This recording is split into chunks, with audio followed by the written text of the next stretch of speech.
예, 여러분 익히 알고 계시다시피 빌립보서는 옥중서신이다라고 알려진 것처럼 사도 바울이 빌립보 감옥에 갇혔을 때에 빌립보 성도들에게 편지를 쓴 서신이 바로 빌립보서입니다. 근데 가만히 생각해 보면 지금 이 시대가 참 전 세계가 코로나 때문에 감옥에 갇힌 것 같은 삶을 살고 있지 않나라는 생각을 해보게 됩니다. 생활의 반경이 제약을 받고 생활의 활동이 제약을 받고 심지어는 경제적 활동마저도 지금 우리가 옛날 같으면 비행기를 타고 뭐 외국의 바이어를 만나고 우리나라가 무역으로 먹고 사는 나라인데 외국에 나가서 많은 사람들을 만나고 이렇게 해서 활동을 해야 이렇게 물건을 팔 수 있는 오더를 따내기도 하고 또 우리나라는 원자재가 없지 않습니까? 그래서 또 외국 나가가지고 원자재를 또 이렇게 또 구입해 와야 또 물건을 만들어내서 다시 팔 수도 있고. 자, 그런데 참 우리나라가 제약이 많은 것 같아요. 그럼에도 불구하고, 지난 2020년도 이렇게 통계조사를 보니까 전 세계에서 2위로 경제를 이렇게 선방을 했다. 중국이 제일 경제적으로 플러스를 나타냈고, 그 다음에 우리나라가 2위로 마이너스 1%, 다른 나라는 뭐 미국 같은 경우에도 4% 하락을 했는데, 우리나라는 마이너스 1%로 세계 2위를 했다라는 그런 통계조사들을 보게 됩니다. 하나님의 은혜인 것 같습니다. 그런가 하면 이뿐만 아니라 실질적으로 이 코로나 때문에 전 세계에 흩어져 있던 우리나라 선교사님들이 다 한국으로 복귀해야 되는 이런 예배와 선교도 다시 갇히게 되는 감옥과 같은 이런 현실을 보게 되지요. 그래서 이 코로나는 뭐 이제 9월달, 10월달부터는 위드 코로나라 해가지고 마치 독감 정도로 생각하면서 우리가 더 이상 이렇게 사회적 활동이나 그 다음에 거리두기를 그대로 지금 이대로 계속 유지해서는 안 된다.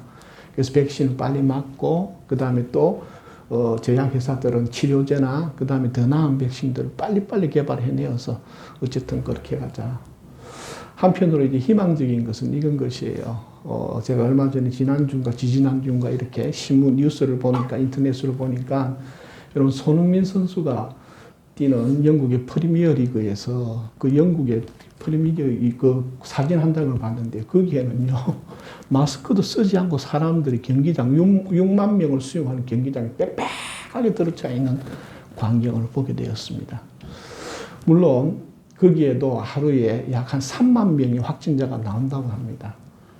그럼에도 그들이 마스크를 벗고 정상적인 사회활동, 경제활동을 시작하게 된 이유는 딴 데 있는 것이 아니라 조금 기준을 다르게 보자.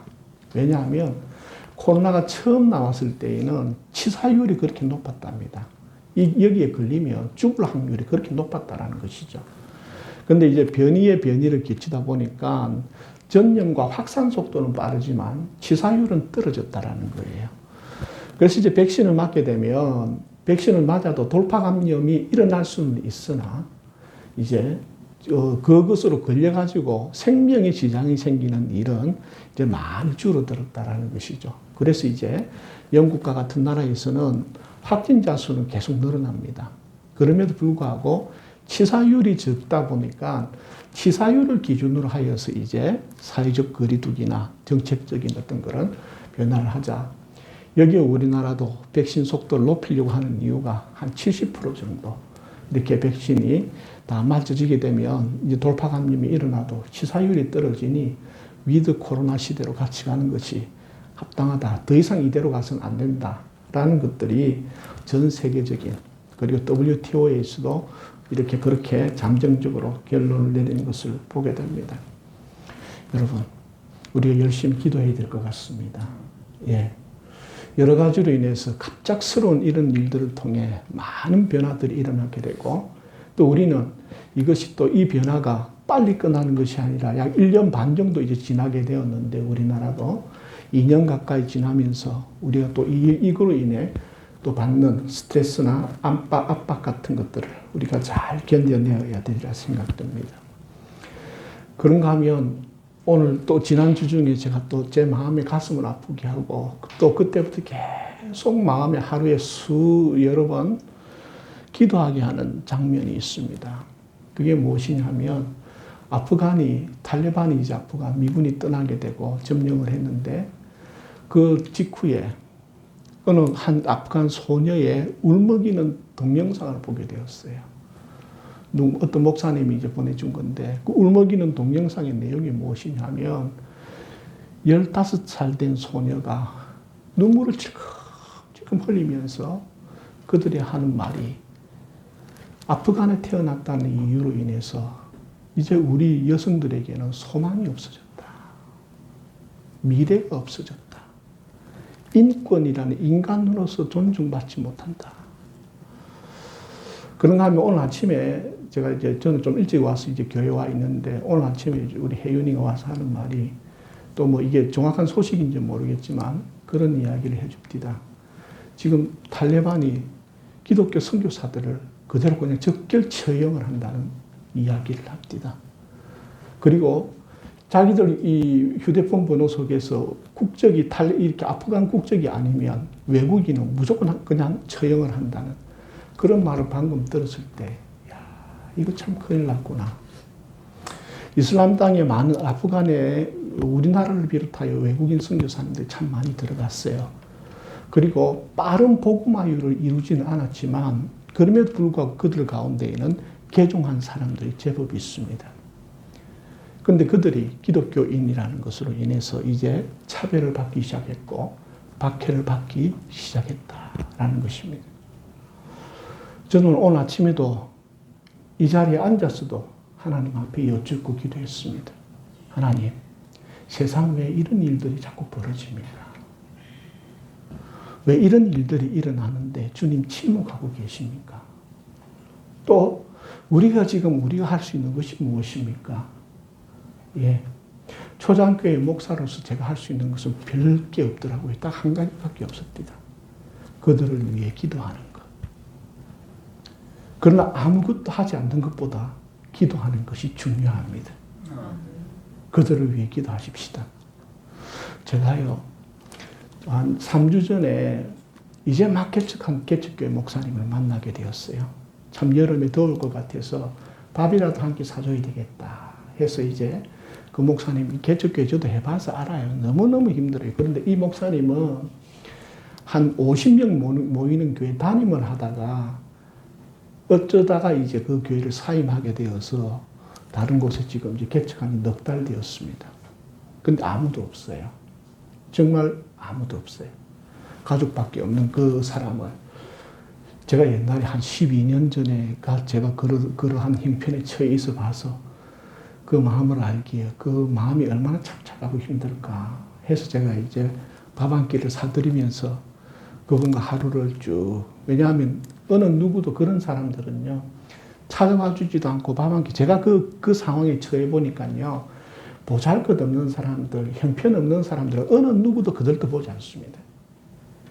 목사도 인정 안 하고요, 성도도 인정 안 합니다. 다른 게 다니는 성도들도요, 아유 그런 사람들, 여러분 나중에 조금 이따 보시겠지만 사람이라는 게요 내한테 뭔가 있을 때 찾아오지 없을 때 아무도 안 찾아와요.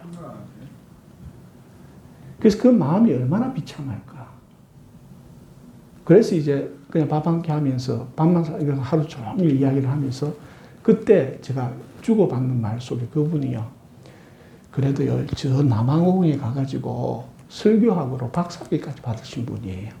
남아공에서 박사학위 받으면 우리 총신대 대학원에 교수할 수 있는 사람이에요. 그만큼 엘리트임에도 불구하고 또 하나님의 인도하심이 참 희한하다. 그러면서 그분이 이야기합니다. 내가 개척을 해보니까 할 수 있는 게 하나도, 내가 가지고 있는 아이템들, 소위 말하면 세상 말로 아이템들은 정말 할 수 있는 재능들, 준비된 것들은 많은데 할 데가 없고 할 게 없다라는 거예요. 그건 제가 12년 전에 느꼈던 마음과 똑같은 느낌이에요. 그때 동료 목사님한테 주제넘게 그래도 기도는 할 수 있지 않습니까? 라는 말이 요만큼 나왔다가 쏙 들어갔어요. 왜? 기도할 거니까. 괜히 또 뭐 잘난 찰 이유도 없는 거고요. 여러분, 어떤 상황 속에도요, 기도는 할 수 있습니다.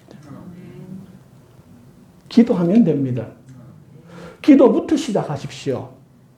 괜히 인간적으로 뭘 조바심 내가지고 뭘 만들어 보려고 수작 부리지 말고요. 하나님 인도 따라가셔야 됩니다. 이렇게 기도하시면 됩니다. 기도의 능력을 믿는 자는 기도를 할 것이고, 기도의 능력을 믿지 않는 자는 기도를 안 할 겁니다. 그러나 답은 정해져 있습니다. 뭔가 꿈틀꿈틀 할 수 있는 기회가 주어질 때까지 일단 기도만 하십시오. 기도하다 보면요, 하나님이 뭔가 할 기회를 주십니다. 그때까지는 뭘 하라고요? 기도하라는 말씀입니다. 아프간을 위해서 우리가 지금 뭘 할 수 있는 건 없습니다. 그러나 우리가 예를 들어서 아프간입니다. 우리 성도님들을 위해서 저 열심히 기도하고 있습니다. 여러분, 거기에 조급해하지 말고, 여러분, 엘리야가 갈멜산에서 기도합니다.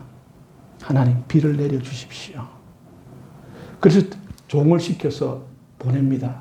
자, 나가서 저 산 봉우리에 가서 구름이 왔는가 확인해봐라. 첫 번째 보냈습니다. 아무런 변화도 없습니다. 다시 엘리야는 무릎 사이에 머리를 쳐박습니다. 그리고 또 기도합니다. 또 보내봅니다. 아무런 변화 없습니다. 다시 머리를 쳐박습니다.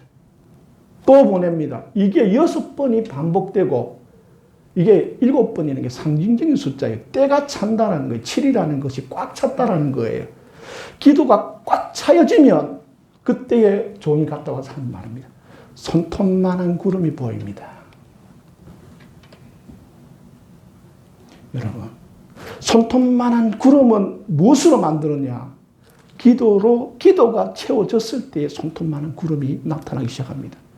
그러자 어떡합니까, 엘리야가? 자, 빨리 달리자. 이제 폭우가 쏟아질 것이다.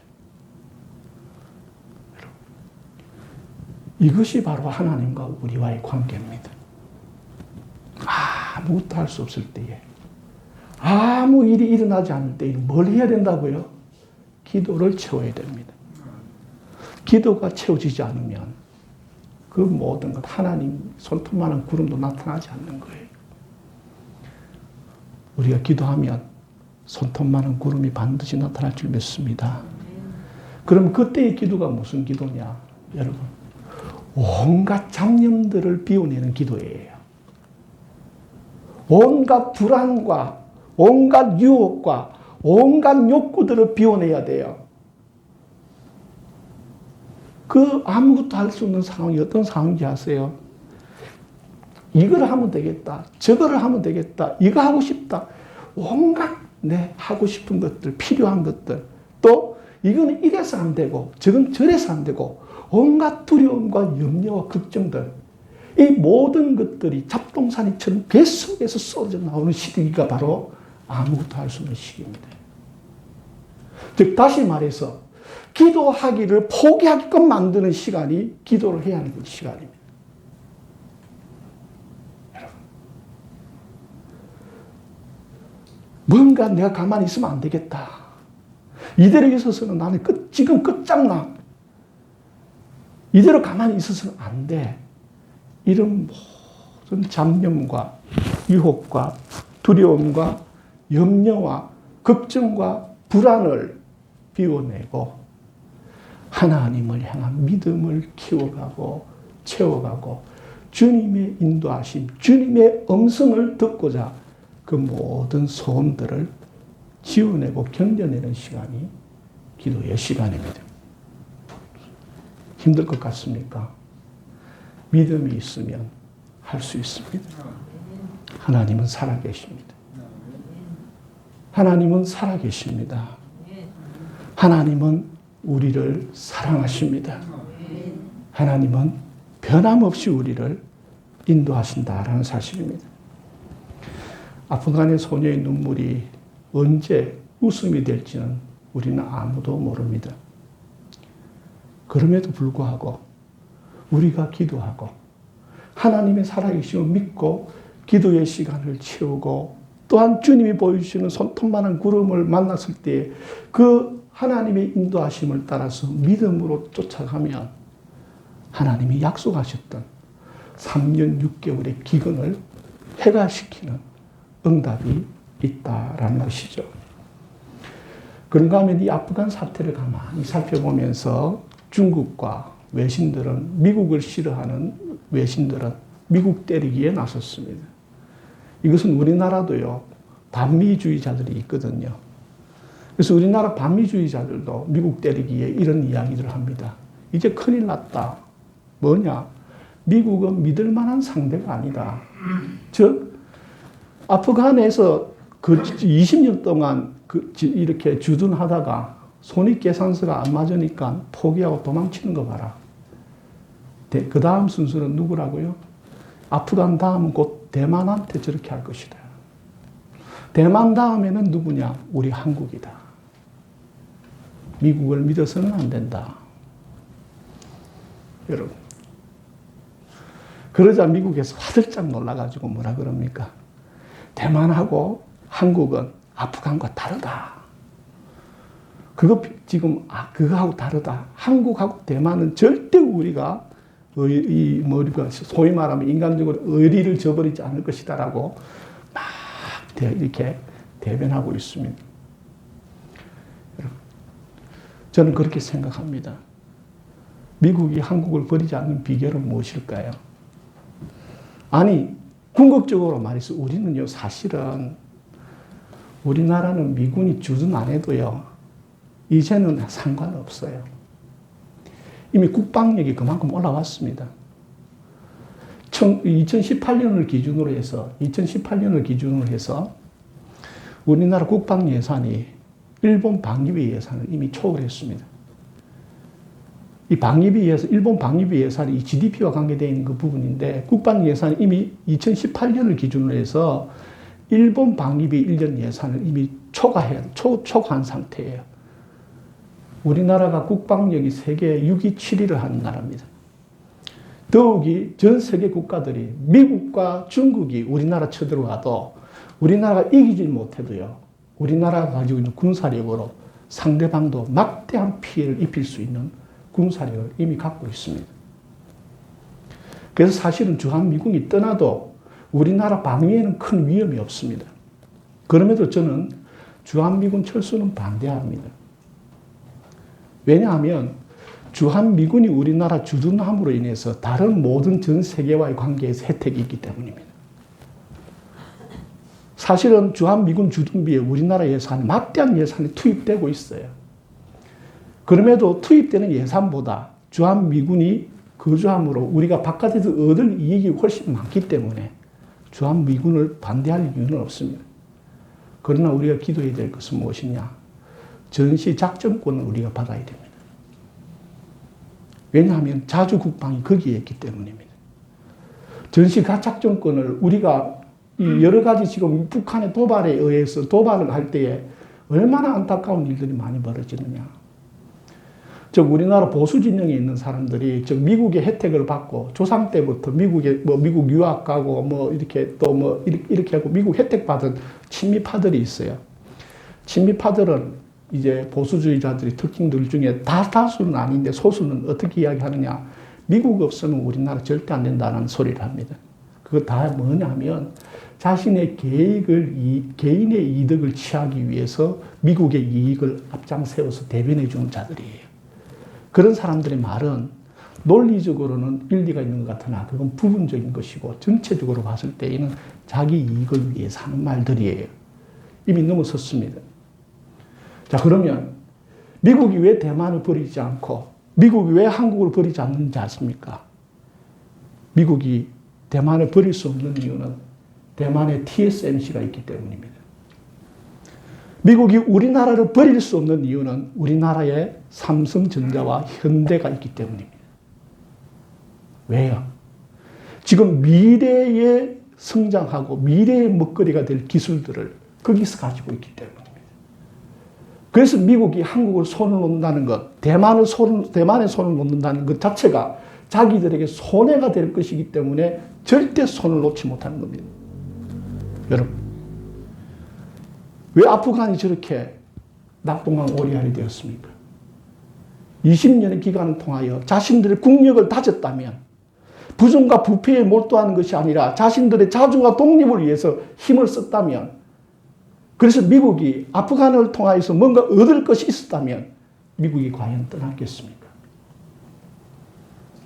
여러분, 우리나라를 위해서 기도하십시다. 우리나라를 위해서 기도하고 미군이 우리나라의 땅을 떠나지 않는 것은 우리가 실력이 있고 우리가 경제력이 있고 우리에게 기술력이 있고 우리에게 자주 국방력이 있을 때에 미국은 떠나지 않을 겁니다.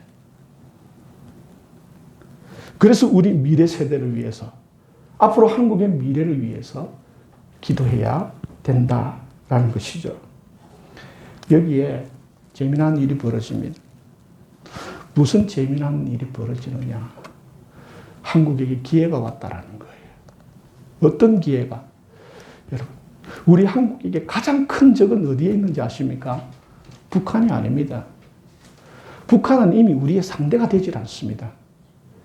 북한은 지금요, 공장 돌릴 전기도 없어가지고 지금 군대에 있는 암이 정전 상태예요. 북한은 우리의 상대가 아닙니다. 그러면 한국을 가장 적대시하고 괴롭히는 나라가 두 나라가 있는데 그 나라가 어느 나라냐? 일본과 중국입니다. 그런데요, 제가 앞서 말씀드린 것처럼 하나님의 은혜와 기회가 왔다라는 거예요. 제가 참 지금은 애국주의가 되어버린, 애국주의도 성경적으로 보면 좋지 않은 것이지만 지금 현재는 애국주의가 되었는데요. 감사한 이유는 뭐냐 하면 지금 일본의 정권을 잡고 있는 자민당 정권과 그리고 지금 중국을 휘잡고 있는 시진핑의 공산당은 무슨 주의를 표방하느냐?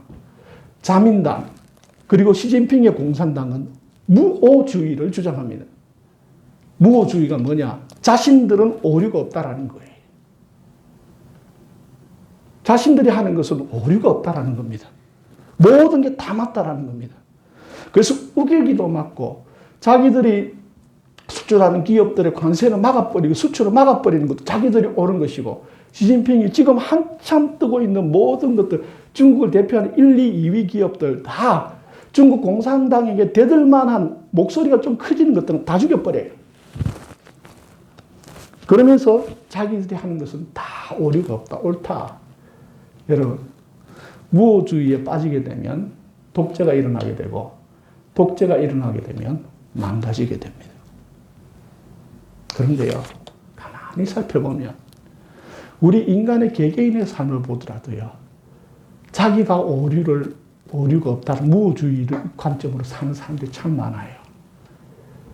시진핑이 마치 미국 보고 자기들의 내정 간섭을 하지 말라 하면서, 시진핑이 우리나라한테 뭐라 그런지 아세요? 한미 훈련하지 말아라. 미사일 개발하지 말아라. 온갖 내정 간섭 다 합니다. 미국이 자기들에게 위구르 인권과 그 다음에 뭐 여러 가지 이런 것들이 인권을 이야기하면 내정 간섭하지 마라. 그래 놓고 정작 자기들은 우리한테 한미훈련 하지 말아라. 미사일 개발하지 말아라. 뭐 하지 말아라. 영국 항모 받지 말아라. 온갖 내정 간섭 다 합니다. 즉 자기들이 하는 것은 오류가 없다는 겁니다. 남이 하는 건 다 틀렸다는 겁니다. 그래서 그거 왜 내정 간섭하냐 하면 이런 핑계 저런 핑계 온갖 핑계 다 되어서 자기들은 잘못이 없다는 겁니다. 다 이유가 있다는 겁니다. 여러분, 오늘 우리가 기억해야 될 부분이 바로 이 부분입니다. 복음이란 무엇입니까? 여러분, 요한복음에 보면 예수 그리스도와 복음을 빛이라고 표현했는데 복음이란 무엇입니까? 그리고 복음을 받아들인 그리스도인이란 무엇입니까? 이 복음의 빛이 비칠 때에 어떤 일이 일어나느냐? 우리 안에 감춰져 있던, 어둠 속에 감춰져 있던 우리의 죄가 드러납니다. 우리의 잘못과 수치와 잘못된 것들이 드러나게 됩니다. 우리의 고집과 어리석음이 드러나게 됩니다. 복음이 하는 역할은 무엇이냐? 어둠 속에 감추어져 있고 감추어 두었던 우리의 회개할 것을, 회개를 촉구하는 것이 복음입니다. 여러분, 어떤 자에게 복이 있는지 아십니까? 무호한 자에게 복이 있는 것이 아니라 회개하는 자에게 구원이 있고 복이 있습니다. 자기 잘못을 인정하지 않고 자기 잘못을 모르고 자기 잘못을 부정하는 자들은 여러분 성장이 없습니다. 왜 제가 일본과 중국을 지금 우리나라는 두려워할 필요가 없느냐? 시진핑과 그리고 자민당이 정권을 잡고 있기 때문입니다. 왜? 무호주의자들은 자기들의 잘못이 없고 지금 상태가 가장 완벽한 상태니 더 나아질 이유도 없는 거예요. 더 나아질 가능성도 없습니다. 지금이 자기들이 완벽하니까 바뀔 필요도 없고 변화될 필요도 없고 여러분 누구에게 희망이 있습니까? 더 나아질 희망이 있는 자는 어떤 자입니까?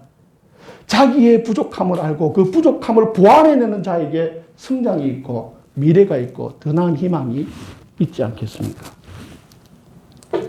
말씀을 가까이 하십시다. 기도를 가까이 하십시다. 지금 우리 초장교회에는 대단한 능력을 가진 분들이 없기 때문에 어쩌면은 더 많은 기회가 주어졌을지도 모릅니다. 여러분, 아무것도 할 수 없을 때에 기도하는 습관 들이십시다. 기도를 내 습관으로, 내 취미로 삼으시길 바랍니다. 이 기도가 취미가 되고, 기도가 내 습관이 되면, 여러분, 놀라운 은혜가 있고, 놀라운 미래가 있습니다. 그 기도는 무슨 기도냐? 나의 잘못을 회개하는 기도입니다. 나의 어리석음을 고백하는 기도입니다. 나의 부족과 나의 완고함과 나의 완악함과 하나님의 말씀과 진리 앞에서 올바르지 못한 것들을 바꾸어내는 기도가 바로 우리의 기도가 되어야 됩니다. 누구에게 미래가 있습니까? 여러분, 기도가 응답되지 않는다고 기도를 아무리 해도 응답이 안 되어요 라는 말을 들을 때에 여러 가지 이유가 있겠지만 그 중에 놓치면 안 되는 중요한 한 가지 이유가 있습니다. 그것은 뭐냐면 자신의 어둠과 잘못을 바꾸지 않고 그냥 응답만 바라는 기도를 하기 때문이에요.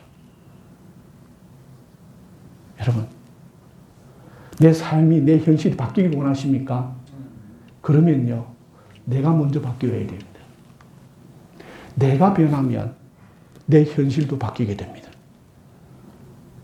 내가 변하면 나의 미래도 바뀌게 됩니다. 그런데 어제와 똑같은 생각으로 어제와 똑같이 행동하고 산다면 오늘과 똑같은 내일이 기다리고 있습니다. 그러나 오늘 내가 어제와 다르게 행동하고 어제와 다르게 생각하고 어제와 다른 삶을 산다면 내일은 다른 삶이 오게 될 것입니다. 이게 회개입니다. 이게 복음입니다. 우리의 과거가 어떠하였든지 주 예수 그리스도의 복음을 받아들이고 그 진리의 빛을 통하여 우리에게 감추어져 있던 어두움이 떠나가게 되고 어둠 속에 있던 몰랐던 것들, 잘못되었던 것들을 회개하고 바로잡으면 어느 누구에게나 하나님께서는 변함없이 동일하게 새로운 미래 천국을 약속하시고 응답하신다는 것이 복음입니다. 오늘 사도 바울은 이렇게 이야기합니다. 너희들이 그리스도의 복음에 합당한 생활을 하여라. 왜 이런 말을 하였느냐 하면 사도 바울이 빌립보에서 복음을 전하다 감옥에 갇혔기 때문입니다. 감옥에 갇히자 성도들에게 동요가 일어났습니다.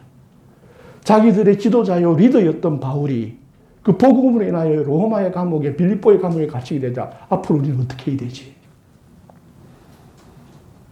앞으로 우리는 어떻게 해야 되지? 우리도 감옥에 갇히는 거 아니야? 또 감옥에 갇히게 되면 우리는 어떻게 되는 거야? 그리고 사도 바울이 과연 감옥에서 나올 수 있을까? 지금 이 로마의 현실을 두고 봤을 때에 지금 이제 우리에게 지금 불이익을 주기 시작했는데 우리에게 앞으로 다가올 불이익이 어떤 것들이 있을까? 어떤 위험들이 있을까? 그때에 28절에 이렇게 말합니다. 무슨 일에든지 대적하는 자들 때문에 두려워하지 아니하는 일을 듣고자 함이라. 여러분, 대적자를 두려워하지 마십시오. 나를 반대하는 자들을 두려워하지 마십시오. 복음을 반대하는 자들을 두려워하지 마십시오. 물론 두렵습니다. 두렵습니다. 아프간의 상황을 두고 본다면 예수 그리스도를 믿는다는 그 신앙 고백 하나 때문에 목숨을 잃어야 할 위험에 처해 있기도 합니다. 그런 아프간의 이야기는 지금 우리의 이야기가 아니기 때문에 우리는 안타까워하면서 기도해야 되겠지만 지금 우리의 현실을 두고 봤을 때에 여러분 우리가 방해를 받고 도전을 받고 대적받을 때에 그 대적자들을 두려워하지 마십시오. 그리고 한 가지 중요한 비밀이 있습니다. 그럼 주님 어떻게 해야 됩니까? 라고 주님께 물었습니다. 그러니 주님께서 이렇게 대답하십니다. 다니엘을 떠올리면서 다니엘이 예루살렘을 향하여 하루 3번씩 기도했을 때에 다니엘에게 있는 모든 것들, 정적, 그 다니엘의 정치적 정적들이 다니엘을 숙청시키고자 아무리 비리를 털어도 먼지가 안 나거든요. 그러니까 한 가지 걸거는 무엇이냐? 종교밖에 없는 거예요. 그래서 다니엘이 여전히 바벨론에 거하면서 이스라엘을 향하여 이스라엘 신을 섬기고 있으니까 그걸 빌미 삼아서 왕을 교묘하게 비틀어서 다니엘을 위험에 빠뜨립니다. 그 소식을 다니엘이 다 들었습니다. 그럼에도 다니엘은 어떻게 하느냐? 그 대적들과 싸우지 않고 자기가 할 수 있는 여전히 변함없이 예루살렘을 향하여 창문을 열고 기도합니다. 대적을 두려워하지 않는다는 것은 대적과 싸우지 않는다는 겁니다. 모든 것을 하나님께 맡기십시오. 내가 원하는 결과를 만들어내기 위해서 수작과 수단을 부리지 마십시오. 모든 결과를 하나님의 뜻에 맡기십시오. 마치 에스더가 죽으면 죽으리다라고 했듯이 다니엘도 주님 여기까지면 저는 여기까지만 가겠습니다. 주님 알아서 하십시오. 주님 뜻에 맡기겠습니다. 저는 지금 천국 가도 아무런 미련 없습니다. 주님이 여기까지 살라고 하시면 여기까지만 하겠습니다. 주님의 뜻에 모든 걸 맡기겠습니다. 그리고 주님이 결정하셨으니 그 죽음 다음에는 주님이 책임지실 거라는 것을 믿기 때문입니다. 여러분, 우리가 모두가 다 빌 게이츠가 되어야 되는 이유도 없습니다. 미국의 대통령이 되어야 할 이유도 없습니다. 사람들은 자꾸 1등 좋아하는데 1등 그게 바로 마귀의 속삭임입니다. 내게 주어진 분량만큼 살면 되는 겁니다. 내게 주어진 그 속에서 무엇을 하는 것입니까? 복음에 합당한 삶을 사는 겁니다. 이런 조건을 주시고 이런 기회를 주시고 이런 것들을 주시면 내가 주님께 충성하겠습니다가 아닙니다. 한 달에 100만 원을 주시면 100만 원 안에서 주님께 충성하는 겁니다. 한 달에 1000만 원을 주시면 1000만 원 주신 것 안에서 주님께 충성하는 것입니다. 물론 때로는 더 가지고 싶고 더 필요한 것이 있다고 하지만 주신 것 안에서 주님께 합당하게 살면 주님이 더하여 주시는 분입니다. 그런데 주신 것 안에서도 제대로 하지 않는데 더 큰 것 주어도 우린 그거 안 할 확률이 99%입니다. 지금 내가 주 안에서 복음 안에서 살지 않는데 환경이 달라지고 조건이 달라지면 주님께 충성한다. 그거는 우리 인간의 희망사항일 뿐입니다. 주님의 은혜가 있는 줄 믿습니다. 주어진 여건에서 주님 가라 하시면 나아가고 주님 멈추라 하시면 멈춰서고 그리고 멈춘 거기에서 다시 출발하기까지 아무런 미동과 변화가 없다 할지라도 두려워하지 말고 염려하지 마십시오. 가장 무서운 감옥이 무슨 감옥이냐? 마음의 감옥입니다. 마음의 감옥이 가장 무서운 감옥입니다. 초조함의 감옥에 갇히지 마십시오. 두려움의 감옥에 갇히지 마십시오. 자기 과시의 감옥에 갇히지 마십시오. 성공의 감옥에 갇히지 마십시오. 염려의 감옥에 갇히지 마십시오. 주님 안에서 내가 네가 나한테 한번 절하면 이 세상에 보이는 모든 것을 너에게 주겠다라는 성공의 속삭임. 네가 하나님의 아들이거든 이 돌을 가지고 떡덩이를 만들어 먹으라는 여러 가지 속삭임. 네가 내 말 안 들으면 내가 너를 죽여버리겠다. 불이익을 주겠다. 이런 모든 두려움의 속삭임. 그 모든 속삭임으로부터 자유하시길 바랍니다. 주님과 함께 하십시오. 복음 안에 거하십시오. 주님은 살아계십니다. 그러므로 오늘 우리가 눈앞에 펼쳐지는 이 현실의 이 물리적 세계의 사건들에 우리의 정신을 빼앗기지 말고 그럴 때마다 다시 한 번 더 주님의 말씀과 기도로서 주님께 집중함으로 복음을 살아내시길 바랍니다. 우리 안에 복음이 있으면 복음의 열매가 맺힐 것이고 우리 안에 염려가 있으면 염려의 열매가 맺힐 것이고 우리 안에 욕망이 들어있으면 욕망의 열매가 맺힐 것입니다. 오늘 우리는 그리스도의 복음을 소유한 자가 되길 바랍니다.